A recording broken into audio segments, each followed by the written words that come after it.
എല്ലാവർക്കും സ്വാഗതം. ഞാൻ റിയ മെഹറിൻ, എന്നോടൊപ്പം മുഹമ്മദ് റബി. ഇന്ന് ആഗസ്റ്റ് 16 വെള്ളി.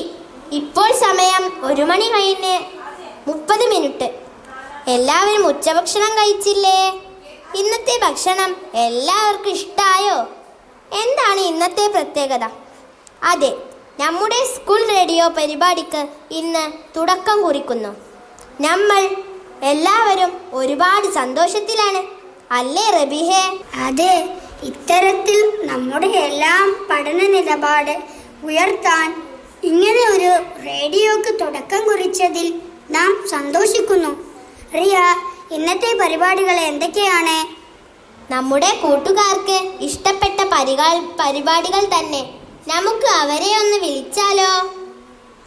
അതെ, നമുക്ക് വിളിക്കാം. അത് പറഞ്ഞപ്പോഴാണ് ഇന്നലെ നമ്മുടെ സ്വാതന്ത്ര്യദിന പരിപാടി അടിപൊളിയല്ലേ? അതെ, അടിപൊളി തന്നെ. അതിനെക്കുറിച്ച് 3ാം ക്ലാസ്സിലെ ഫത്താഹ് തൻ്റെ ഡയറി കുറിപ്പിൽ എഴുതിയ കാര്യങ്ങൾ നമുക്കറിഞ്ഞാലോ?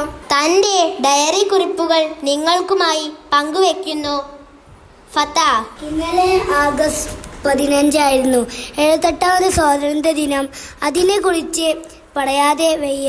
നമ്മുടെ ഗാന്ധിജിയും മറ്റു സ്വാതന്ത്ര്യ സമര സേനാനികളും കൂടി പൊരുതി നമുക്ക് വേണ്ടി വാങ്ങിത്തന്ന സ്വാതന്ത്ര്യം നമ്മൾ ആഘോഷിക്കൽ തുടങ്ങിയിട്ട് ഇപ്പോൾ 78 കൊല്ലമായി. ഇന്നലെ സ്കൂളിലേക്ക് വരാൻ തന്നെ വളരെ ഉത്സാഹമായിരുന്നു. രാവിലെയുള്ള അസംബ്ലിയിൽ ഒരുപാട് പേർ നമ്മുടെ ഗാന്ധിജിയുടെയും മറ്റും വേഷങ്ങൾ ധരിച്ചിരുന്നു. വളരെ ഭംഗിയായിരുന്നു അവരെ കാണാൻ. പിന്നീട് അസംബ്ലിയിൽ ഒരുപാട് പേർക്ക് സമ്മാനം ലഭിക്കുകയും ചെയ്തു. അവർക്കെല്ലാം ഒരിക്കൽ കൂടി അഭിനന്ദനങ്ങൾ അറിയിക്കുന്നു. പിന്നീട് റാലി നടന്നു. വട്ടപ്പറമ്പ് മുതൽ സ്കൂൾ വരെയുള്ള റാലി വളരെ രസകരമായിരുന്നു. നമ്മളെല്ലാം അവിടെ തൊട്ട് ഇവിടം വരെ പൊന്നുപോലെ ഒരു പരിക്കും ഇല്ലാതെ കൊണ്ടുവന്ന നമ്മുടെ അധ്യാപകരോട് ഞാൻ ഈ അവസരത്തിൽ നന്ദി പറയുകയാണ്. ശേഷം സ്കൂളിൽ നിന്നും കിട്ടിയ കേക്കും പായസവും വളരെ സ്വാദിഷ്ടമുള്ളതായിരുന്നു. വളരെ നല്ല ഒരു ദിവസമായിരുന്നത്. അടുത്തതായി 4ാം ക്ലാസ്സിലെ എണ്ണക്കണ്ണൻ എന്ന കവിത മീന അവതരിപ്പിക്കുന്നു. ചെറുശ്ശേരി കൃഷ്ണഗാഥയിൽ എടുത്തിട്ടുള്ള ഏതാനും വരികളാണ്.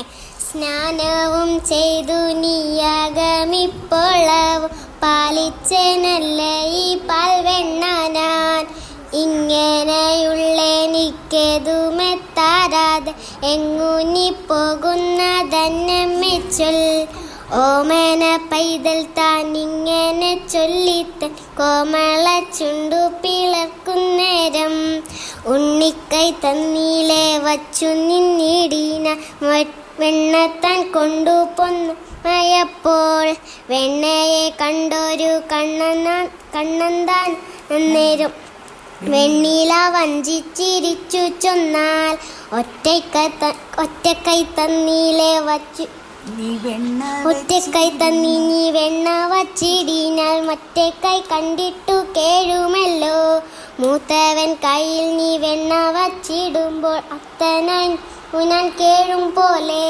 കൂട്ടുകാരെ, കവിത നിങ്ങൾക്ക് ഇഷ്ടമായോ? ഇനി ഒരു കഥ കേട്ടാലോ? 2ാം തരത്തിലെ സിനാന. പണ്ടൊരിക്കൽ ഒരു ആടുംകുട്ടി ഉണ്ടായിരുന്നു. ആ ആടുംകുട്ടി ദൂരെ ഒരു കിണറ്റിൽ ആ കിണർ കണ്ടപ്പോൾ അതിൽ എന്താ ഉള്ളത് നോക്കാൻ കയറിയപ്പോൾ അറിയാതെ കാൽ തെറ്റി തായോണ്ട് വീണു. അയ്യോ രക്ഷിക്കണേ രക്ഷിക്കണേ എന്നും പറഞ്ഞ് കരഞ്ഞപ്പോഴാണ് ഒരു പൂച്ചക്കുട്ടി വന്ന് പറഞ്ഞു, നീ ആ കല്ലുകൾ അട്ടി വെച്ച് കയറ്. അത് കഴിഞ്ഞില്ല. അപ്പോൾ ഒരു കഴുത വന്ന് പറഞ്ഞു, നീ ആ കിണറിലെ കല്ലും പിടിച്ച് കയറ്. അതും കഴിഞ്ഞില്ല. പിന്നെയാണ് ഒരു നായ്ക്കുട്ടി വന്നത്.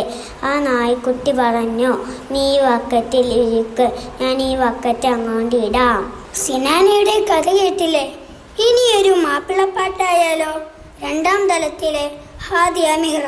അസറുല്ല മണം വീശും കാറ്റ്, പണ്ട് മിസറിന കഥ പറഞ്ഞാട്ട്,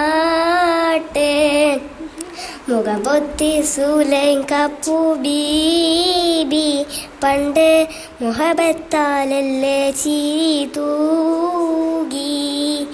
അസമുല്ല മണം വീശും കാറ്റ്, വന്ന് മിസറിന കഥ പറഞ്ഞ